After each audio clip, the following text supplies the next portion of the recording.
Bonsoir mes amis, tomber amoureux et aimer, ce n'est pas la même chose. Ces deux notions, souvent confondues, reflètent pourtant des réalités émotionnelles et psychologiques très différentes. Dans cette vidéo, je vous propose une réflexion profonde sur ce sujet. Nous explorerons ensemble ce que signifie tomber amoureux et à cette occasion le rôle du transfert, ce que signifie aimer et comment ces deux expériences, loin de s'opposer, se complètent dans un processus dialectique. Tomber amoureux, c'est plonger dans une émotion magique et intense, presque incontrôlable. Une phase souvent marquée par un mélange de fascination, d'euphorie et parfois même d'obsession. Quand on tombe amoureux, c'est comme si notre cerveau et notre âme s'emballaient. Et c'est pas qu'une impression. Il existe une explication biologique à ce phénomène. Des études ont montré que tomber amoureux active des zones spécifiques de notre cerveau, entraînant la libération d'hormones comme la dopamine et l'ocytocine. La dopamine, associée au plaisir et à la récompense, explique cette excitation presque addictive que l'on ressent en pensant à l'autre. L'ocytocine, souvent appelée l'hormone de l'attachement, renforce quant à elle la sensation de connexion et de confiance. Au-delà des aspects biologiques, tomber amoureux, c'est aussi une histoire de transfert, au sens psychanalytique du terme. En psychanalyse, le transfert désigne le déplacement inconscient de nos émotions, de nos désirs ou de nos attentes envers des figures importantes du passé, souvent parentales, sur une personne dans le présent, recréant ainsi des schémas affectifs anciens avec cette personne dans le présent, et sans en avoir conscience. Le transfert implique donc une réactivation de relations affectives anciennes dans le cadre d'une nouvelle relation. Comprenez bien, il s'agit de reproduire des attentes, des dynamiques liées à des figures significatives du passé, comme les parents, mais sur une personne dans le présent, et ceci dans un mode inconscient. Le schéma sur votre droite tente d'illustrer ce qu'est le transfert. Dans le contexte amoureux, ce transfert peut créer l'illusion que la personne dont nous tombons amoureux pourrait combler nos manques émotionnels les plus profonds.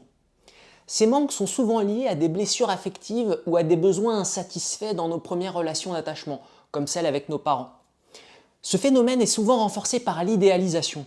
Nous attribuons à l'autre des qualités ou des capacités qu'il n'a pas nécessairement, mais qui correspondent à ce que nous avons longtemps espéré, à ce qui nous a manqué, ou encore à ce que nous voulons à tout prix conserver dans nos vies.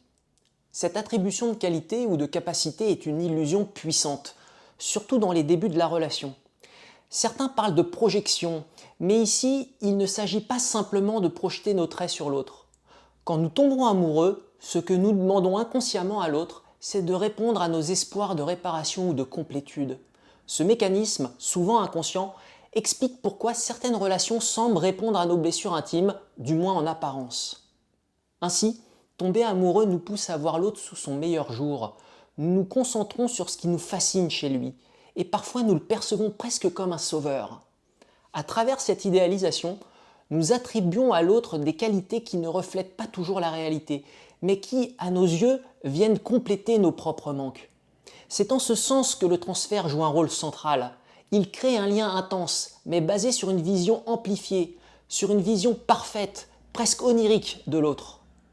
Tomber amoureux, c'est un peu comme un feu d'artifice. Spectaculaire, vibrant mais éphémère. Mais ça diminue en rien sa valeur. Au contraire, c'est souvent le point de départ d'un lien plus profond et plus authentique. Après l'euphorie initiale, vient souvent un moment où l'intensité diminue. Et c'est normal, personne ne peut rester en état de pic émotionnel en permanence.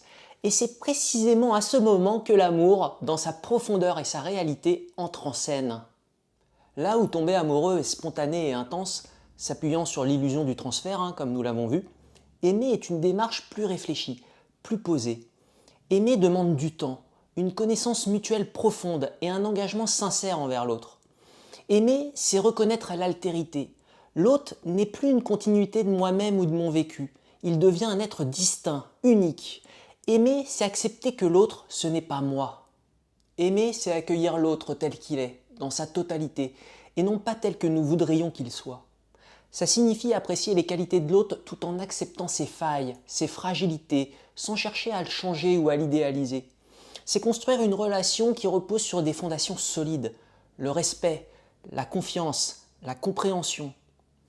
Aimer, c'est aussi l'effort constant de concilier deux individualités qui choisissent de cheminer ensemble, malgré leurs différences. Contrairement à tomber amoureux, aimer ne repose pas uniquement sur des sensations fortes ou des moments d'exaltation. Aimer, c'est un choix actif, renouvelé chaque jour, en pleine conscience. C'est être là, avec et pour l'autre, aussi bien dans les moments de bonheur que dans les épreuves. On peut comparer l'amour à un jardin. Planter les graines ne suffit pas. Il faut l'arroser, l'entretenir, ôter les mauvaises herbes et parfois attendre patiemment que les fleurs repoussent après un hiver rigoureux. Aimer, c'est accepter ses saisons, être prêt à traverser ensemble les tempêtes et les accalmies, tout en continuant à grandir, individuellement et en couple. C'est aussi comprendre que la passion initiale ne reste pas toujours au même niveau et que ça n'enlève en rien la valeur de la relation. Au contraire, c'est dans cette transformation, dans ce passage de l'intensité à la profondeur, que l'amour véritable trouve tout son sens. On pourrait se demander, est-ce que tomber amoureux et aimer s'opposent, ou bien sont-ils liés? En réalité, ces deux notions sont indissociables et se répondent dans un mouvement dialectique que nous allons explorer. Tomber amoureux est souvent le point de départ. C'est cette étincelle qui nous pousse à nous rapprocher d'une personne, à nous ouvrir émotionnellement. Sans cette phase initiale, il serait parfois difficile de laisser l'amour véritable s'installer. Mais tomber amoureux, bien que magnifique, est par nature éphémère. On peut le comparer à une étincelle. Elle illumine, elle fascine, mais elle ne dure pas. L'amour, quant à lui, prend le relais pour transformer cette étincelle en une flamme durable, en une flamme que les deux partenaires doivent entretenir activement. Ça ne signifie pas que la passion s'éteint totalement. Bien au contraire, dans une relation fondée sur l'amour, il est possible et même nécessaire de retomber amoureux de son partenaire à différentes étapes de la vie. Ces moments où on retombe amoureux, ces moments de redécouverte, de légèreté et d'émerveillement ravivent la flamme et apportent une nouvelle intensité à la relation.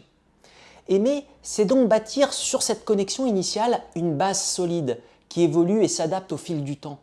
A l'inverse, tomber amoureux injecte de l'énergie, du mystère et surtout fait naître cette étincelle qui réveille l'émerveillement dans la relation. Ce va-et-vient entre tomber amoureux et aimer fait évoluer et maintient vivante la relation. Ils ne sont donc pas deux états opposés, mais deux phases d'un même processus dialectique où chaque phase enrichit et complète l'autre. C'est un mouvement continu, une dynamique de tension et de dépassement où l'étincelle nourrit la flamme et où la flamme se consumant crée l'espace pour de nouvelles étincelles. Ensemble, tomber amoureux et aimer forment les deux faces d'une même pièce qu'on pourrait appeler la relation de couple. Résumons, quand nous tombons amoureux, l'autre apparaît souvent comme une figure idéale, une réponse parfaite à nos manques émotionnels ou à nos aspirations profondes. Ce phénomène, lié au transfert et à l'idéalisation, nous pousse à attribuer à l'autre des qualités qui reflètent nos propres désirs, parfois ancrés dans notre histoire personnelle. À ce stade, l'autre n'est pas encore perçu dans sa pleine altérité. Il est une continuité de nous-mêmes, issue d'une attribution inconsciente de ce que nous espérons ou croyons manquer. Mais cet état d'euphorie, aussi intense soit-il, est fragile, car il repose sur une vision partielle et souvent biaisée car trop parfaite. Avec le temps, l'image idéalisée s'efface, laissant place à la réalité de l'autre, un individu complexe avec ses forces et ses imperfections. Ce moment peut être déstabilisant car il exige que nous dépassions l'illusion initiale. Il ne s'agit plus de voir l'autre comme un sauveur ou un complément, mais comme un être à part entière. C'est là qu'intervient l'amour véritable. Aimer, c'est accepter l'autre tel qu'il est, sans chercher à le réduire à nos attentes. Aimer, c'est reconnaître l'indépendance de l'autre, ses besoins propres, tout en construisant ensemble une relation fondée sur l'authenticité et le respect mutuel. Pourtant, une contradiction demeure. Pour arriver à aimer l'autre dans sa vérité, nous devons d'abord passer par cette phase où nous le percevons comme une continuité de nous-mêmes. Tomber amoureux est donc une étape nécessaire, mais pas une fin en soi. C'est un tremplin vers un amour plus mature, plus profond, qui transcende cette illusion initiale sans la renier. Ainsi, tomber amoureux et aimer ne s'opposent pas, mais s'enrichissent dans un processus dialectique.